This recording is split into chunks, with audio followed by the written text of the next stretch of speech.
ಸ್ವಾಮಿ ಸಾವಿನ ಸುಳಿಯಲ್ಲಿ ಸಿಲುಕಿರೋ ನಟ ದರ್ಶನ್ ಒಂದಾದ್ಮೇಲೆ ಒಂದು ಸಂಕಷ್ಟನ ಎದುರಿಸ್ತಾನೆ ಇದ್ದಾರೆ.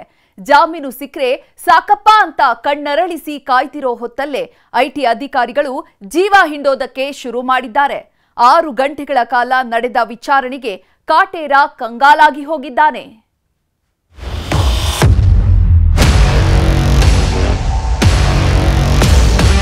ಒಂದು ಕಾಲದಲ್ಲಿ ದರ್ಶನ್ ಅಂದ್ರೆ ಸ್ಯಾಂಡಲ್ವುಡ್ ಸುಲ್ತಾನನು ಇವನೇ, ಕಲಾಸಿಪಾಳ್ಯ ಕರಿಯಾನು ಇವನೇ, ಮಂಡ್ಯ ಟು ಮೆಜೆಸ್ಟಿಕ್ ವರೆಗೂ ಬಾಸ್ನದ್ದೇ ಹವ.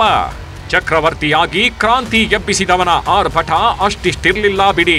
ಸೋಷಿಯಲ್ ಮೀಡಿಯಾದಲ್ಲೂ ನನ್ನದೇ ದರ್ಬಾರ್, ಸ್ಯಾಂಡಲ್ವುಡ್ ನಲ್ಲೂ ನನ್ನದೇ ಕಾರುಬಾರು ಅಂತಿದ್ದವ ಈಗ ಒಂದೇ ಕಣ್ಣಲ್ಲಿ ಕಣ್ಣೀರಿಡ್ತಿದ್ದಾನೆ. ಒಬ್ಬರಾದ್ಮೇಲೆ ಒಬ್ಬರು ಜೀವ ಹಿಂಡ್ತಿದ್ದಾರೆ ಅಂತ ನೊಂದು ಬೆಂದು ಹೋಗಿದ್ದಾನೆ. ಪೊಲೀಸರ ತನಿಖೆ ಬಿಸಿಯನ್ನೇ ತಡೆದುಕೊಳ್ಳೋಕೆ ಆಗ್ತಿಲ್ಲ. ಇಂಥ ಹೊತ್ತಲ್ಲಿ ಐಟಿ ಅಧಿಕಾರಿಗಳು ಕೂಡ ಬೆಂಡೆತ್ತಿ ಬರೆ ಎಳೆದಿದ್ದಾರೆ.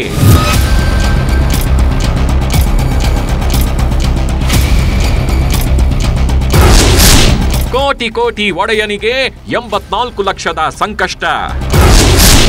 ಐಟಿ ಏಟಿಗೆ ವಿಲ ವಿಲ ಅಂತಿದ್ದಾನೆ ಕಂಬಿ ಹಿಂದಿನ ಕಾಟೇರ. ದರ್ಶನ್ ಪಾಲಿಗೀಗ ಮಾಡಿದ್ದ ಅನಿಷ್ಟಗಳೆಲ್ಲ ಒಮ್ಮೆಲೆ ಒಕ್ಕರಿಸಿಕೊಳ್ತಿವೆ.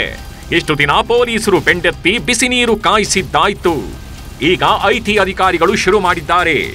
84 ಲಕ್ಷ ಹಣದ ಮೂಲಕ್ಕೆ ಕೈ ಹಾಕಿರೋ ಐಟಿ ಇವತ್ತು ಬಳ್ಳಾರಿ ಜೈಲಲ್ಲೇ ಫುಲ್ ಡ್ರಿಲ್ ಮಾಡಿದೆ. ಬರೋಬ್ಬರಿ 6 ಗಂಟೆಗಳ ಕಾಲ ಪ್ರಶ್ನೆಗಳ ಮೇಲೆ ಪ್ರಶ್ನೆ ಹಾಕಿ ಜನ್ಮ ಜಾಲಾಡಿದ್ದಾರೆ.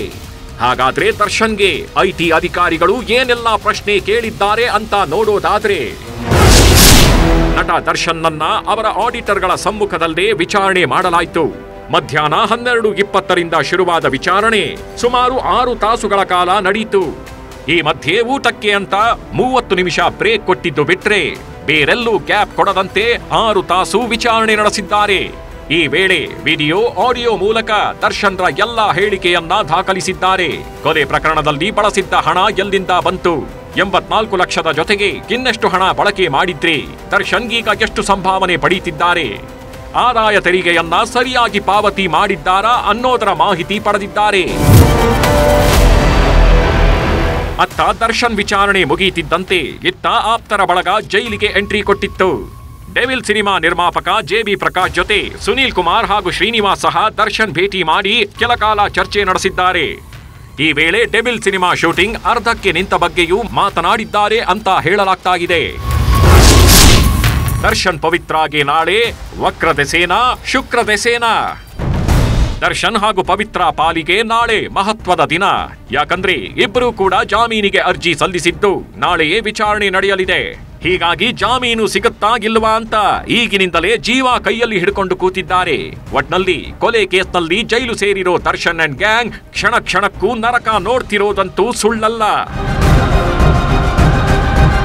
ಬಸವರಾಜ್ ಹರನಹಳ್ಳಿ, ನ್ಯೂಸ್ 18 ಬಳ್ಳಾರಿ.